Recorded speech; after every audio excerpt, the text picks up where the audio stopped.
Bildiğiniz üzere Anayasa Mahkemesi süresiz nafaka ile ilgili Medeni Kanun'daki düzenlemedeki süresiz ibaresi konusunda bir iptal kararı verdi.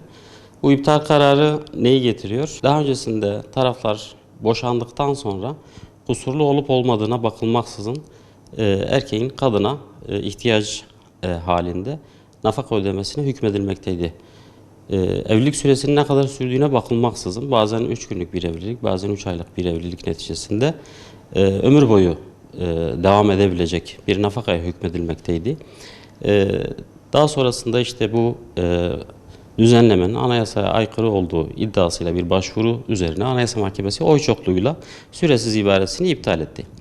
Bu iptal kararı ne anlama geliyor? Aslında iptal kararıyla sadece süresiz ibaresinin kaldırılmış olmasıyla nafakaya hükmedilmeye yine devam edilebilecek. Bu artık nafakaya hükmedilmeyeceği anlamına gelmiyor. Ancak bu nafakanın adil bir şekilde evlilik süresiyle belki de orantılı bir şekilde mahkemelerce hükmedilmesi anlamına geliyor.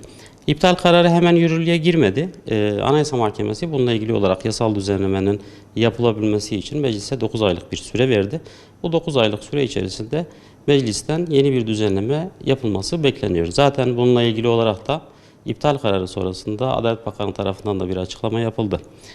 Yargı reformu kapsamında yeni gelecek yargı paketi içerisinde bu konuda önemli bir başlık olarak gördüklerini belirtti ve kararı olumlu karşıladığını söyledi. Biz de aslında bu kararın yerinde olduğunu düşünüyoruz. Daha önceki açıklamalarımızda bu hususa da değinmiştik. Süresiz nafaka hem erkeği hem kadını mağdur etmekte. Nasıl kadını mağdur etmekte? Sonuçta boşanan taraflar erkek ve kadın hayatlarına devam edebilmektedirler.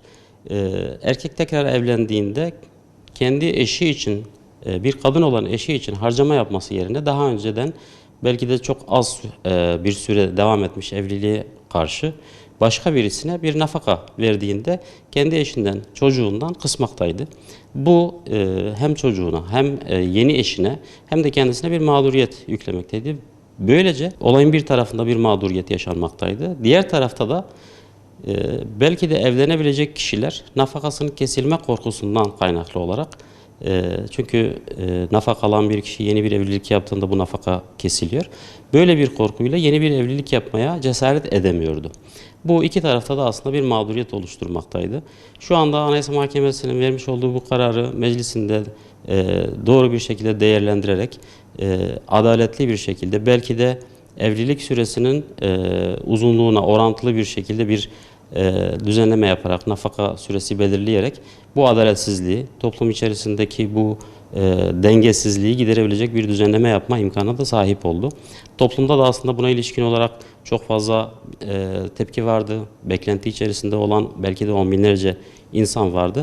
Bu karar aslında onların beklentilerini de bir yerde karşılamış oldu. Bu yasal düzenleme henüz yürürlükteyken, Anayasa Mahkemesi tarafından iptal edilmemişken de bazen mahkemeler kısa süreli evliliklerde doğru olarak belirli bir süreyle nafakayı sınırlı tutabiliyorlardı aslında.